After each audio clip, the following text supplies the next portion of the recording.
যেই সন্তান নামাজি আল্লাহওয়ালা বাপ মার কাছে তারে মজা লাগে না, কারণ কি কুত্তার ফেডও কি হজম হয় না। আর যেই সন্তান দেইরা বেনামাজি, সুদ খায়, ঘুষ খায়, জুয়াবাজি করে, চুরির ধরা খায়, গাঞ্জার ধরা খায়, এটারে বাপ মায় ফির মানে। কথা কন না কেন, কথা কন না কেন? যেই ছেলেটা ভালো এই ছেলেটারে বাপ মা গনেও না, বেহতার বুঝে না, বেহতার বুঝে না, হেতেই ভালো বুঝে।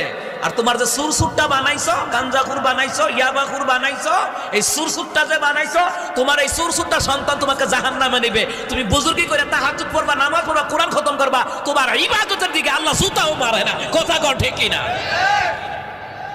ইটা ইবাদত যান না তো 2 নম্বরই কইরা, ওই মায়ার লাগে 2 নম্বরই, হুদার লাগে 2 নম্বরই, এক পোলার থেকে নিয়ে আরেক পোলারে দেলাই বা চুরি করে বাটপানি কইরা আপনি জানেন না কেন? প্রবাসী ভাইয়েরা, দেশি ভাইয়েরা, আপনি সংসারে ইচ্ছা মতো টেকা দেন, টেহাটা মজা, কিন্তু আপনারে মজা লাগে না। কথা কয় না দি, কথা কয় না দি, আপনারে মজা লাগতো, আপনার টেহাটা মজা।